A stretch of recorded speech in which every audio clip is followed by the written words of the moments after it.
Hey everyone, and welcome to The Deep Dive. Today, we're digging into something really quite fascinating from, well, recent history. It's about how that huge wave of AI automation kind of unexpectedly sparked this big return to human connection in the workplace. Yeah, even bringing back some jobs we really thought were gone for good. So our mission, if you like, for this deep dive is to unpack those surprising shifts, both cultural and economic, that happened between roughly 2025 and 2029. This was right when AI was just aggressively reshaping things, but, people started feeling like something was missing, something more than just speed and efficiency. And we'll be using our source material, as always, to guide us through this pretty incredible journey. Okay, so let's set the scene a bit. By, say, 2027, AI automation wasn't niche anymore. It was just everywhere. Tasks that always needed people, customer service, data entry, all handled by algorithms. Mm-hmm. And even creative roles, which honestly a lot of us thought were safe, were increasingly being done by generative AI. Right. And that's when the twist happened, wasn't it? As the machines took over more and more, people started, longing for the very jobs that had disappeared. And the key thing here, the sources really stress this, it wasn't really about the money or, the daily grind they missed. No, it was the connections. The little chats by the water cooler, the quick hello at the delivery guy, the small interactions that actually gave work a lot of its meaning.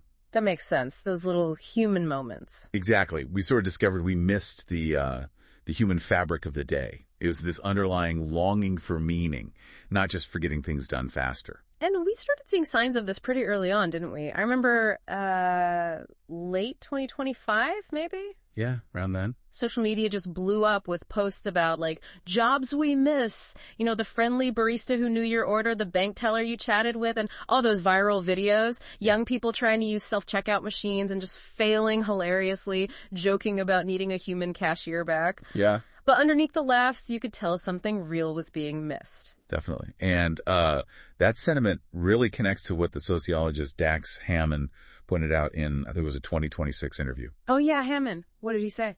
Well, the quote from the source is, we didn't realize how much we valued human interaction until it was gone. It's not just about tasks. It's about the emotional exchanges we've outsourced to machines. Wow.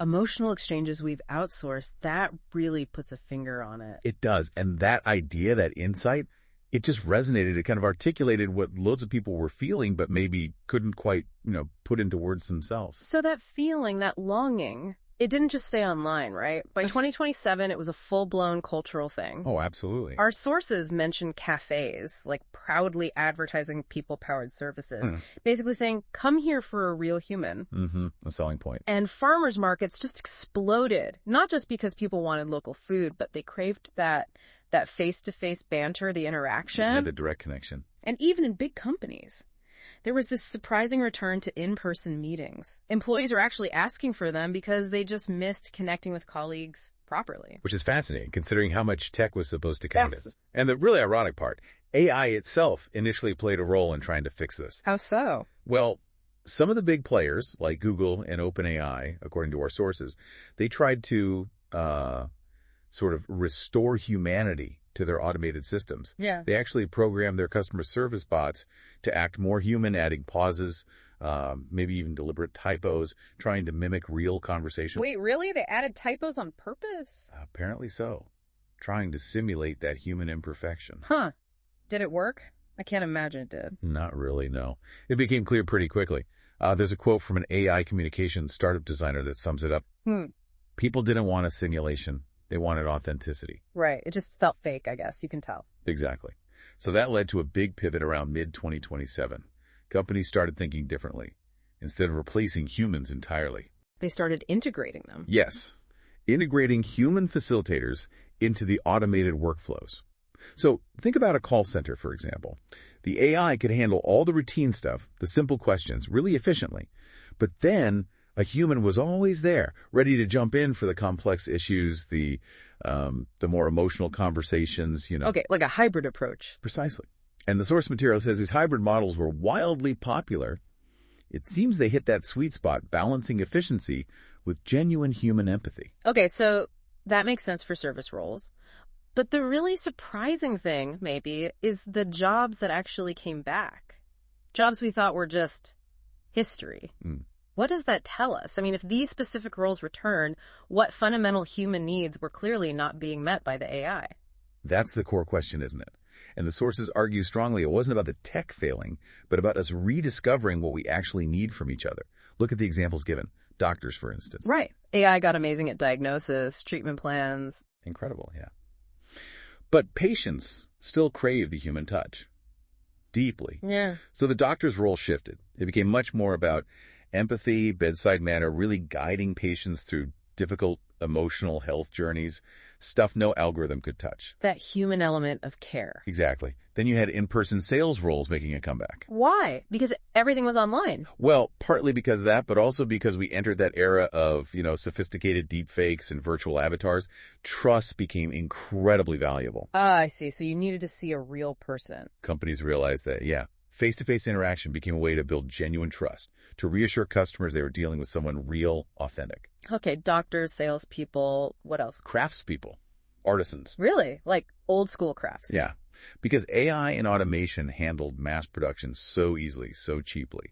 Bespoke, handmade goods suddenly became luxury items. True luxury. Interesting. So scarcity created value. Scarcity of the human touch, yeah. So, skills like cobblers, potters, weavers, they saw this resurgence.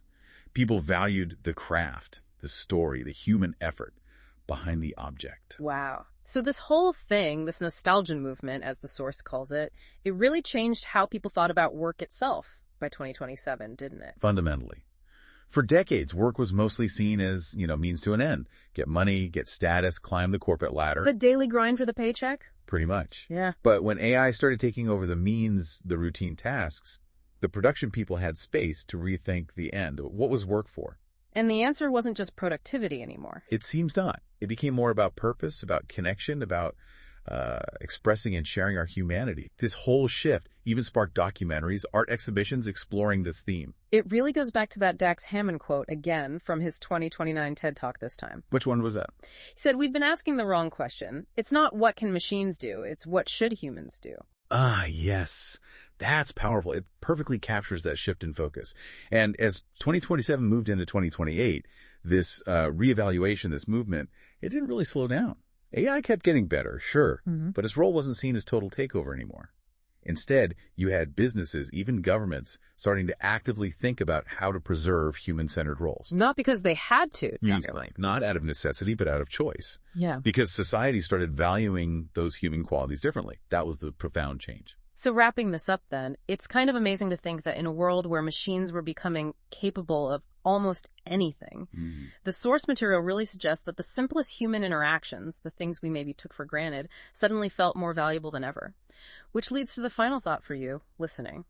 What does that realization actually mean for how you view the future of work? And maybe more broadly, the unique, irreplaceable value of human connection in, well, every part of our lives.